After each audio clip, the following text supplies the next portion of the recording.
Alors ensuite, c'était quel exercice le numéro 66, page 181. Quelqu'un prend son livre pour me lire la consigne, s'il vous plaît, parce que j'ai le chargeur qui ne marche plus. Alors vas-y Maëva, dis-moi. Simplifier chaque fraction. Tu peux me dire laquelle c'était la première? 8 sur 10. Alors 18e. Est-ce que vous avez réussi à simplifier cette fraction? Sophia, tu as réussi à le faire? Qu'est-ce que tu as mis? Dis-moi. Alors, il faut toujours mettre le détail. Tu as écrit directement 5 sur 4?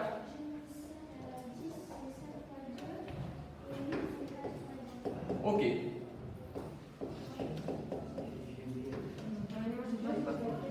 T'as pas fait quoi l'exercice?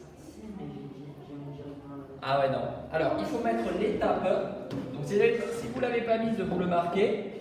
Mais il faut mettre l'étape où on décompose. Là, on dit que j'ai décomposé. Cette étape est importante, vous devez la mettre. Alors, qu'on écrive 5 x 2 ou 2 x 5, d'accord? C'est la même chose. Pareil pour en bas. Ok? Je simplifie le 2 et le 2. Et il me reste 5 sur 4. Chez tout le monde, ouais, les 13.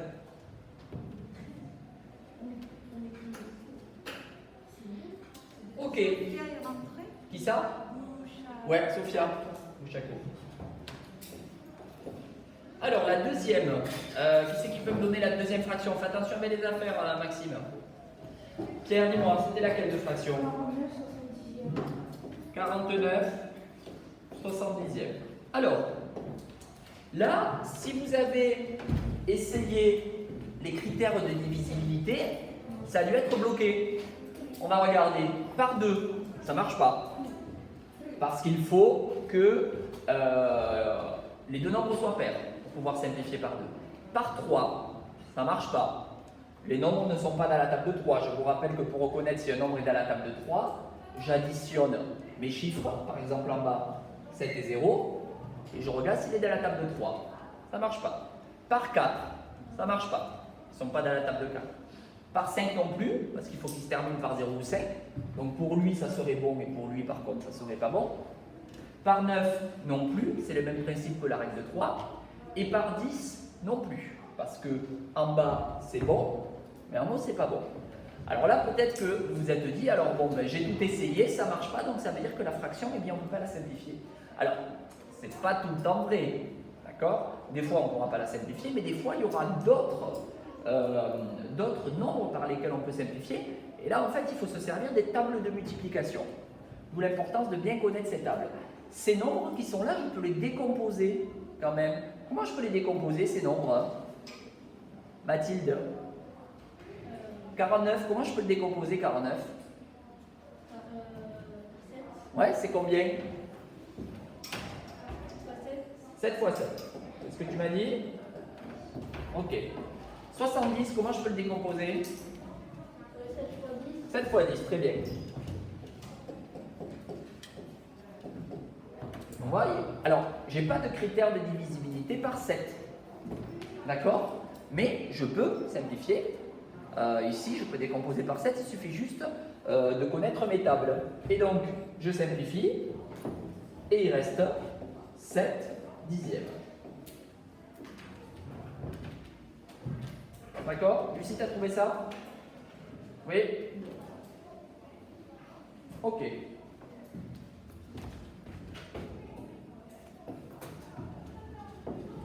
Alors, le 3, qui c'est qui me dit le 3? Je ne l'ai pas sous les yeux. J'ai tout qui s'est arrêté là, dis-moi. C'est 45 sur 35. 45 sur 35. Alors, qui c'est que j'ai pas entendu là encore aujourd'hui? Diego, dis-moi.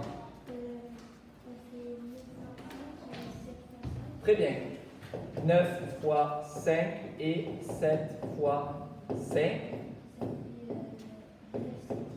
Ça fait 9 septièmes. Est-ce qu'on peut la simplifier cette fraction? On peut encore ou pas, Maxime? Non. Ça s'appelle comment une fraction qu'on ne peut plus simplifier? Irréductible. Très bien, une fraction irréductible. D'accord? Et la dernière, qui c'est qui l'a... Tu t'es trompé, Lucie? Qu'est-ce que tu avais mis? D'accord. Est-ce qu'il y en a qui ont fait avec des virgules? Non, il ne faut pas avec des virgules. Ok, sinon, c'est plus des fractions, c'est des écritures fractionnaires. La dernière, c'est laquelle? 105 sur 90. Alors, là, il y a plusieurs manières. Par combien on peut les simplifier, ces deux nombres? J'ai deux choix. Alors, par 5, parce qu'ils se terminent par 5 et par 0. Et ensuite, j'ai une autre possibilité. 2, 3, Par 3. Alors, 5 et 1, on voit que ça fait 6, donc lui, je peux le diviser par 3. Et 90, il est dans la table de 3. Donc, j'ai deux choix. J'ai 5 et j'ai 3. D'accord? Je vais commencer par combien? Alors, en fait, que vous commenciez par 3 ou que vous commenciez par 5, ça ne sera pas faux si vous ne vous trompez pas dans les calculs. D'accord? Mais moi, je vous conseille toujours de commencer par le plus grand. D'accord? C'est quelque chose que je conseille aux élèves de commencer par le plus grand, donc je vais commencer par 5. Et après, je montrerai pour ceux qui ont commencé par 3, ça doit donner la même chose. Donc, par 5, ça veut dire que je peux écrire 5 fois quelque chose et 5 fois quelque chose. Donc, ici, pour trouver ce nombre qui est là, soit je suis un petit peu fort en calcul mental, puis je peux le trouver directement, soit si j'ai du mal en calcul mental, eh bien je fais une petite division au brouillon, je divise 105 par 5. Bon, ici on va dire qu'on est fort en calcul mental, et donc on trouve 5 fois 21. Et pour le deuxième, pareil, 5 fois 19. Non, 18. Parce que 9 fois 5, 45. Ça fait 21 sur 18. Et là, je ne m'arrête pas là. Parce que je peux resimplifier. Ils sont tous les deux dans la table de 3. 3 fois 7. 3 fois 6. Et ça fait 7 sixièmes. Alors, est-ce qu'il y en a qui avaient commencé à simplifier par 3? Tout le monde avait commencé par 5? Parce que sinon ça aurait marché, hein, d'accord? Là ça aurait fait 3 fois 35 et là 3 fois 30, je barre le 3 et le 3 et après on retombe sur le même résultat. Ok? C'est important ça, alors vous le reverrez en 5e, les réductions de fractions, mais si déjà ça peut être acquis en 6e, c'est une très bonne chose. Ok? Donc on pense à décomposer et à simplifier. C'est bon, je peux l'effacer? Laquelle il te manque de l'ennemi? Ok. Alors, je crois que j'ai donné le 67 après. Qui c'est qui me lit l'énoncé du 67? Vas-y Maëva.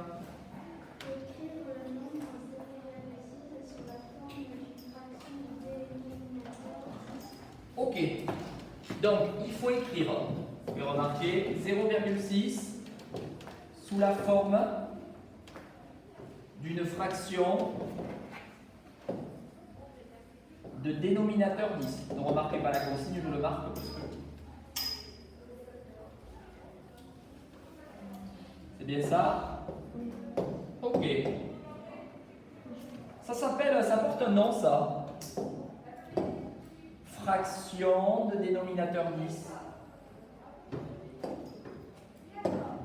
Ça porte un nom. Comment ça s'appelle? Quelque chose qu'on a vu en début d'année. Une fraction qui a 10 en dénominateur. Quelqu'un qui va me le trouver, ça. C'est le premier chapitre de l'année. Alors, c'est pas ce que je demande. Effectivement, il faudrait décaler la virgule, tout ça, mais c'est pas vraiment ce que je demande. Une fraction où il y a 10 en bas, où il y a 10 ou 100 ou 1000, ça porte un nom.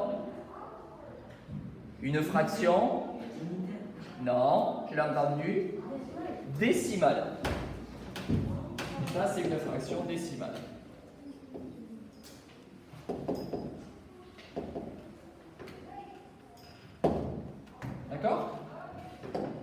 Alors, vous avez réussi à écrire ce 0,6 sous la forme d'une fraction qui a pour dénominateur 10. 60 sur 10. Alors, on va essayer, on va dire ce que votre camarade a écrit. 60 sur 10. Est-ce que 60 divisé par 10, puisqu'une fraction c'est une division, est-ce que 60 divisé par 10, ça fait 0,6 ? 6 sur 10. Alors on l'a vu ça en début d'année, rappelez-vous. Quand je veux mettre un nombre, écoutez bien, quand je veux mettre un nombre à virgule sous la forme d'une fraction décimale, je regarde combien j'ai de chiffres après la virgule. J'ai un chiffre après la virgule, donc ça sera sur 10. Si j'avais eu 2 chiffres, ça aurait été sur 100. 3 chiffres sur 1000. Donc déjà, je choisis sur 10. Ça tombe bien parce que c'est ce qu'on me demande à l'énoncer. Et en haut, eh bien, j'y mets le même nombre mais sans la virgule. Et sans la virgule, c'est 0,6, sauf que le 0 est inutile. D'accord? Je crois que la première question, c'était juste ça. L'écrire avec, tu me confirmes, Jade? Ok. Et après la deuxième fraction, je crois qu'on demandait la deuxième question, je crois qu'on demandait de simplifier la fraction obtenue. C'est ça? Donc, elle est facile à simplifier cette fraction. 6 sur 10. On fait 2 fois 3 sur 2 fois 5. C'est ce que vous avez fait? 3 sur 5, oui, c'est ça. Oui. De quoi? Un mot? Ah non, c'est pas bon. Eh ouais, non, c'est pas bon. Donc en fait, ça veut dire que ce nombre-là, alors, regardez, ce nombre ici, mon nombre de départ, en fait, il est égal à celui-là. Comment on peut le vérifier? Si je veux vérifier si je ne me suis pas trompé, Joachim. On fait 3 divisé par 5. Ok. On fait 3 divisé par 5. D'accord? Donc 3 est plus petit que 5, donc je mets 0, et je rajoute un 0. Dans 30, combien de fois 5? 6 fois, il reste 0. 3 divisé par 5, ça fait bien 0,6, je ne me suis pas trompé. Est-ce que vous avez compris? Oui? Pas de questions? Ok, donc on va faire des exercices supplémentaires. Hop, attendez, je vais éteindre la tablette.